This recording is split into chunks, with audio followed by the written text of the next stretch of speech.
Hi, I'm Linda Mowl, and welcome to Art This Week. On this week's episode, we visit the Meadows Museum, and I speak with curator Nicole Atzbach about the exhibition Process and Innovation, Carlotta Corpron and Janet Turner. This is part one of our interview, where we focus on the photographer Carlotta Corpron. Now for Art This Week.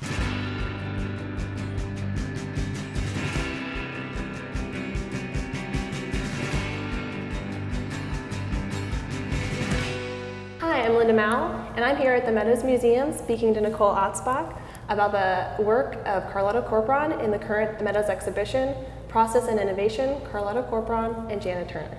Nicole, thanks for being with me today. Thank you for having me. So, to start with Carlotta Corpron, can you tell me a little bit about her early life and how she came to photography? Definitely.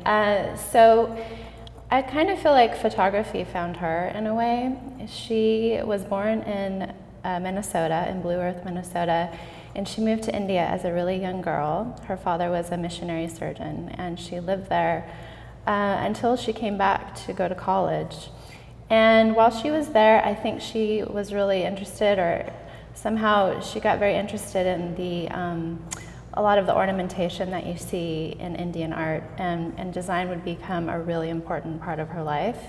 When she came back to the States, she went to Teachers College at Columbia University and studied design with the intent of becoming a designer or a teacher of design.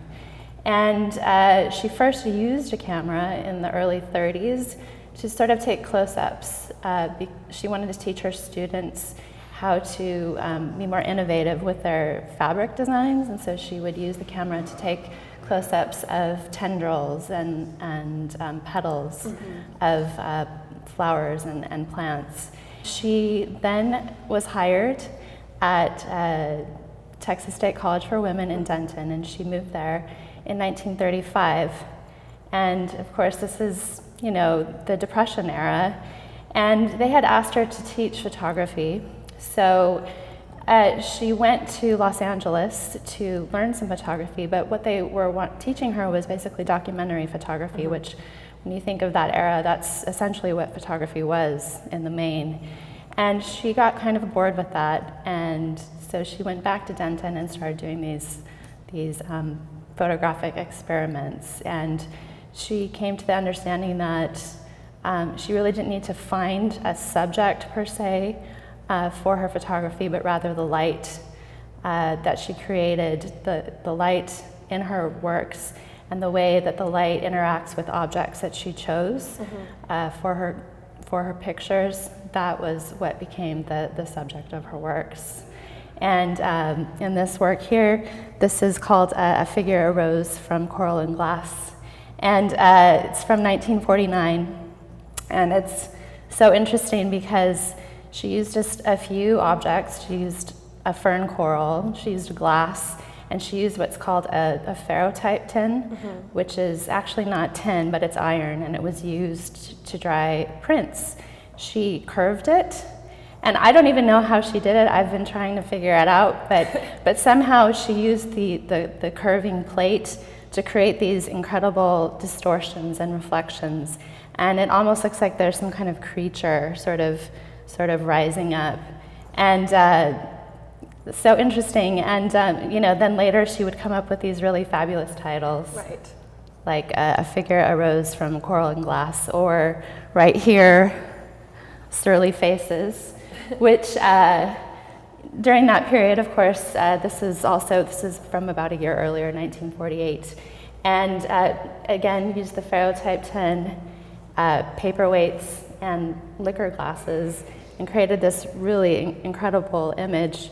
And I think later, at some point, she looked at it and she called it Surly Faces because she thought that one of the little images, the little reflections that you see in the glasses, bore an uncanny resemblance to Joseph Stalin.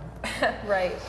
These, like you mentioned, these are being created contemporary with and just after the Depression era photographers, which we know is a very different style.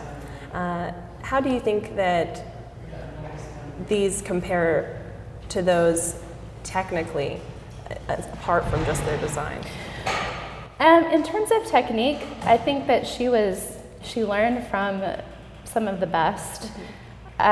when she was in Denton, after she started doing her own independent experimentation, she very sort of serendipitously came in contact with two figures of the Bauhaus. Laszlo Moholy-Nagy came to Denton in 1942, and he had her teach what was called a light workshop and taught her how to make photograms and worked with her. And then a couple years later, Jurgi Kepes, who was one of his colleagues, visited as well, and he worked with Corpron for a year. Kepes taught Corpron a lot of the elemental Bauhaus principles, one of those being working with what was called a light box, which was essentially a 2x3 cardboard box that was modified and that was perforated, and then you could hang little sort of pieces of paper inside and then take images. And what he had her do for almost a year was just take images with the light box and really learn how to modulate light, and that was one of the essential principles of Bauhaus. And he said, you need to continue doing this until you photograph light instead of paper. So in this exhibition, in addition to the photography, we also have a couple of publications and some correspondences. Can you tell us a little bit about what a visitor can expect to see and the significance of these objects? Absolutely. So it's very interesting. Over here in this case here, two of the figures that I just mentioned, we have a publication by Moholy-Nagy and then another publication by Jurgi Kepes. And the publication by Moholy-Nagy was published posthumously in 1947 or thereabouts, and it actually includes an image of Carlotta's work. And the interesting part about that is that while he was teaching in Denton and working with Corpron, he had asked her to do this light workshop. But when he looked at her portfolio of work, according to her, he said, you should just continue, you should just take photographs of your students. Right. Which, so later she would say, I had absolutely no rapport with Moholy-Nagy, and the person who was absolutely influential to me was Jurgi Kepes, who also included one of her works in his books, and this is one of these photographs that she used with the light box. And so that is in this case here. There's also a letter from Jurgi Kepes and Juliet Kepes. Jurgi Kepes wrote the foreword to a 1980 exhibition that took place at what was then known as the Amon Carter Museum of Western Art. And that was a major exhibition for Corpron. And after 1950, she essentially gave up her photographic experimentation and focused solely on teaching. She had some health problems. And that leads me to the other case, which includes a letter from Stieglitz. She had visited Stieglitz in 1945 in New York. He was a very important photographer and an influential art dealer. And he loved her work, and he told her that her photographs changed the way he saw the world. And so he asked her to go back to Denton and send him some more images of her work. And she did. Unfortunately, Stieglitz died a year later, so she never had that exhibition, which really could have changed her trajectory as an artist in that period. There's also another letter that's also from the archives of the Amon Carter Museum, and that's from Stieglitz's widow, Georgia O'Keeffe. And she returned Corpron's prints to her and said, here's your prints. I think that he wanted to have a show of your work, but it was too late. And she said, all you can do now is go on. It's the only way. So she continued teaching, but finally she showed her work to the San Francisco Museum of Art. They were organizing an exhibition in 1975 on women of photography, and they decided to include her work.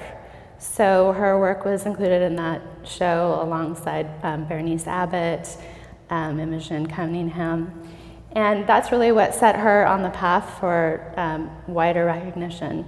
So shortly after that, Marcusa Pfeiffer, who had a gallery in New York, did a show of her work and also started selling her work. And so there's a brochure in this case from the Marcusa Pfeiffer gallery, and there's also the exhibition catalog from the 1980 show at the Amon Carter Museum of Western Art. The Carlotta Corpron is only one half of this exhibition, Process and Innovation, Carlotta Corpron and Janet Turner. One of the common themes that we see across, or there are many common links between these two women, but one of the major ones is their position in academia and their positions as teachers. So we've sort of seen, so far in this conversation, we've seen how Carlotta Corpron has been a student and a contemporary, but also in this exhibition you have great examples of her influence as a teacher. Can you talk a little bit about those? Sure. Over here, this is a photogram that Carlotta Corpron made about 1942, and on the back of it is a stamp with her name, and it says Carlotta Corpron Denton. And so this is one of the things that Mohl taught her and had her teach to her students. And so a photogram is basically a photograph taken without a camera. So the principle behind it is that if you place an object, an opaque object, on a piece of photographic paper, the area outside of the object will become exposed, and so that area will become, gray to black. So you see this outlying area, and this is some kind of a glass prism. And so the object itself, the area that it covers, will not be exposed. And so she began teaching this to her students, and this principle she continued teaching well into the 60s, well until she retired in 1968. And so this was something that she worked on with her students for over 26 years. And we also have a few works in the exhibition by her students right over here. This work here is by Barbara Maples. And this has another interesting SMU connection because Barbara Maples was worked at SMU. She was a professor of art in the 60s and the 70s. And she learned from Corpron, but she wasn't a student per se. She went up to Denton during the weekends, and she actually approached Corpron because she wanted to learn how to make photographs because she needed slides for her teaching. But along the way, Corpron started teaching her, how to make photograms, and also started teaching her essentially how to create light and how to manipulate light in images just using mundane objects. So this is, an image using feather and wire, and it's essentially two negatives, two prints of a negative that are placed side by side, mirroring each other. One is upside down and the other one is right side up. And then another really interesting student, another great SMU connection are these last two images on the wall here. And these two images were made by Beverly Wilgus. Beverly Wilgus and her husband, Jack Wilgus, live here in Texas, in Dallas, and they were both professors of photography, and they have an incredible collection, over 30,000 photographs, that they are going to be giving to the DeGaulier Library at SMU. Beverly actually studied with Carlotta in Denton, and when she finished studying there, Corpron really encouraged her to go to the Institute of Design in Chicago, which is basically the following of the Bauhaus in Germany. And so she took these images in Chicago, but you can see the influence of Corpron, the light as the subject. And one interesting difference, I think, when looking at these two images, is that they both incorporate, people. And while Corpron did have some photographs, some realistic photographs, portraits that she made of people early on. Once she got into her abstract mode, she really didn't include the human figure, and so this is one way that her students sort of deviated. But it's really important to note that with Corpron, when she gave up her own experimentation, teaching was her first love, and she really felt like her legacy as a photographer, as an artist, or as a designer of light, which is what she really liked to be called, that would be passed on through her students and their works, and I think that's reflected in these. So this exhibition is up through June 5th? Yes. So thank you so much for speaking with me today. Thank you. We want to thank Nicole for speaking with us. For more information on the exhibition, go to meadowsmuseumdallas.org. That's it for Art This Week. Thanks for watching.